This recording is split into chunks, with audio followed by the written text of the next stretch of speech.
TPMP ce soir, ou cette journée, ou ce matin, ça dépend sur quelle chaîne tu te trouves, encore une fois. J'espère que tu vas bien, que tout se passe pour le mieux pour toi au passage. Donc on va commencer, il y a 1, 2, 3, 4 petites news TPMP.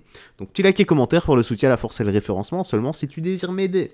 Allez, on écoute ça, donc on a quoi? Une fusillade a éclaté en plein milieu de l'autoroute dans l'Isère. Un grand nom du banditisme tué. Ah! Ouais, je pense qu'on va pleurer, on va le plaindre. Hier matin, donc sur la 41 à côté de Grenoble, vous avez 4 malfrats qui sont dans une voiture, une BMW.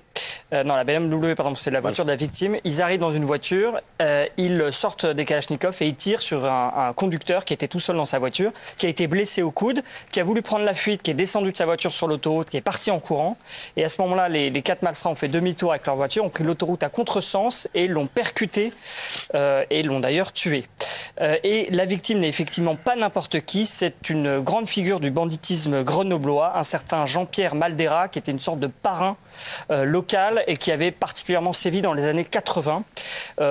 Et donc il s'agirait d'un règlement de compte. D'ailleurs son frère avait disparu dans des circonstances assez troubles aussi. Et j'allais dire la bonne nouvelle dans tout ça, malheureusement on sait que le banditisme attire ce genre de règlement de compte, mais la bonne nouvelle c'est qu'il n'y a pas eu de dommages de victimes collatérales. Ouais. Et, hier matin, donc sur la 41 à côté de Ouais, mais c'est... Vous savez le dicton, hein, celui qui vit par l'épée périra par l'épée.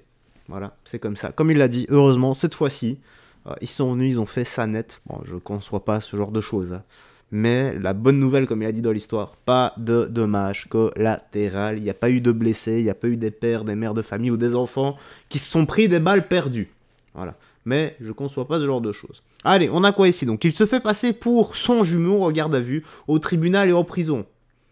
Ouais, voilà, prison break, tranquille, quoi, la nouvelle innovation. Hein. Au tribunal et en prison, c'est vous. Oui, c'est moi. Alors ça, c'est une histoire dingue, il va falloir s'accrocher un peu. Eh ben, on va s'accrocher. Le 28 novembre dernier, vous avez à Trappes un homme qui est interpellé en flagrant délit dans la rue parce qu'il vient de commettre un vol. Alors cet homme, il est interpellé, placé en garde à vue, déféré, jugé en comparution immédiate et à chaque fois, il explique qu'il s'appelle Yaya C et qu'il a 44 ans. Pendant son procès, il est envoyé en prison pour 6 mois ferme, et donc il va en prison. Et là, ce qui va se passer, incroyable, c'est que 2 mois plus tard, les policiers font un contrôle dans la rue et tombent sur un homme qui est Yaya C et qui a 44 ans. Alors là, les policiers ne comprennent plus rien. Ils se disent, attendez, d'abord, ils appellent la prison pour savoir si le Yaya C qui a été en prison ne s'est pas évadé. Et puis le directeur de la prison leur dit non, il est bien dans sa cellule. Donc ils ont un Yaya C en prison et un autre qui est devant eux en garde à vue. Donc là, ils ne comprennent rien. Et en fait, ils font des vérifications et ils découvrent que ce n'est pas Yaya C qui est en garde à vue, qui est en prison, mais son frère vrai jumeau, donc identique, qui s'appelle Brahim et qui s'est donc fait passer pour son frère lors de l'interpellation pour le vol qui a été pris en flagrant délit. Et alors en fait, les policiers à ce moment-là extraient Brahim de sa cellule de prison, l'interrogent, lui disent mais pourquoi vous avez fait ça? Pourquoi vous avez menti sur votre identité? Alors lui va dire oui, en fait mon frère jumeau est malade, il est handicapé, il a un casier judiciaire assez lourd, donc je voulais prendre pour lui, c'est de la charité. La version des enquêteurs est tout autre, c'est qu'en fait le Brahim en question a un casier judiciaire beaucoup plus chargé que celui de son frère. Il a 18 condamnations entre 2001 et 2021. Et surtout les 2 frères ne s'entendent pas. Et donc l'autre était très content de prendre l'identité de son frère pour se dire qu'il allait faire moins de prison. Donc finalement, Brahim, le frère jumeau, a été jugé pour avoir pris l'identité de son frère et a été condamné à 4 mois de prison. Donc là, il est reparti en prison, mais sous sa vraie identité. Et ce qui est assez fou, c'est qu'en fait, c'est pas si rare d'un point de vue judiciaire. J'ai eu un procureur aujourd'hui au téléphone qui m'a expliqué, par exemple, avoir eu affaire à 2 jumeaux, en l'occurrence des gitans, qui chacun commettait des délits et disait à chaque fois c'est l'autre qui a fait le délit. Et il se renvoyait la balle. Et du coup, la justice ne pouvait en inquiéter aucun des deux, puisqu'il fallait prouver lequel avait fait le délit. Et comme ils se ressemblaient comme 2 gouttes d'eau, eh bien, il était impossible d'en culpabiliser un des deux. Mais c'est incroyable, ça.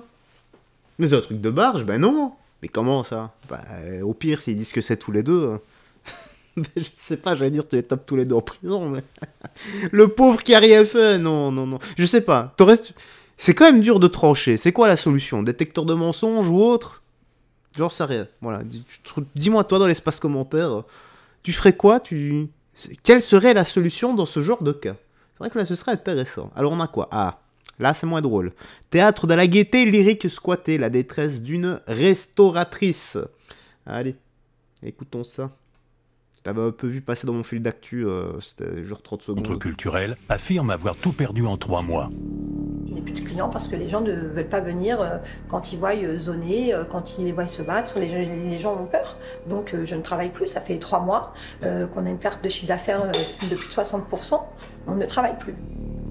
Moi je suis franco-algérienne, mon mari il est malien, donc dans tout ce que je dis il n'y a pas de racisme, on parle juste de bon sens. Moi plusieurs matins je suis arrivée, ils étaient sur ma terrasse le matin en train de rouler du shit, de zoner, je leur demande de partir, mais c'est moi qui les dérange parce que je leur demande de partir de mon commerce. Donc moi quand je me prends la tête avec le collectif en leur expliquant que je n'ai pas à subir ça, le collectif leur dit oui, la patronne d'à côté c'est une raciste, c'est une facho, donc moi ils arrivent à me menacer de mort, ils veulent me brûler, ils veulent me tuer, ils veulent me violer, parce que je ne les laisse pas faire leur trafic.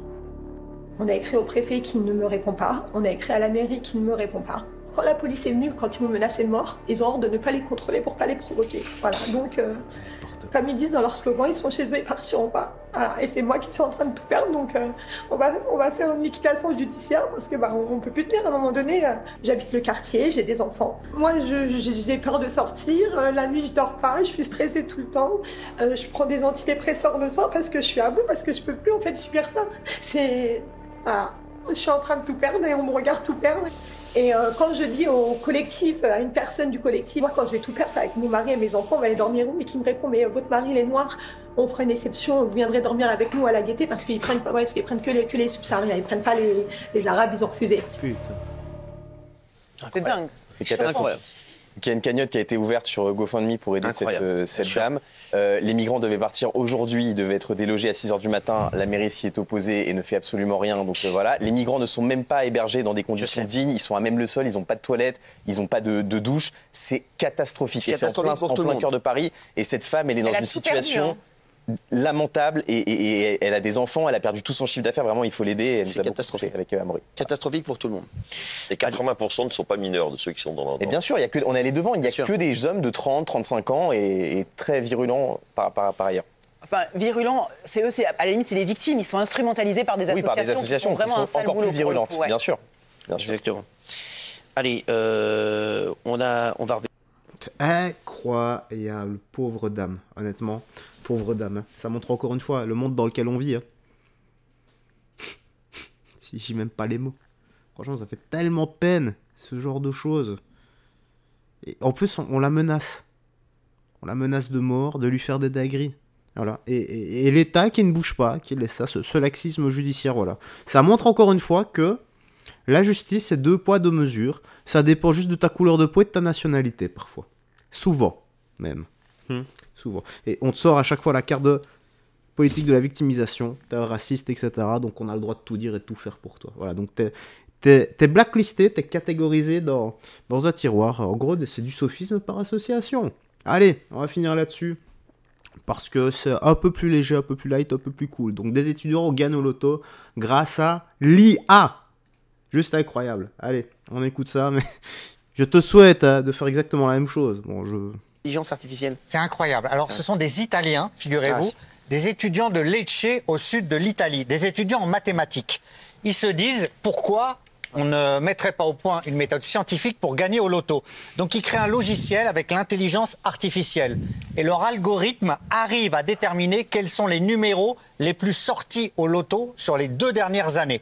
Donc, ils étudient ça, leur algorithme est prêt, et ils vont dans un bar tabac pour jouer une somme modeste. Ils misent un tout petit peu, et ils gagnent 4 500 € directement.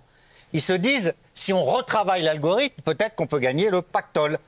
Ils retravaillent l'algorithme, ils rejouent, 300 € de mise, 43 000 € de gain.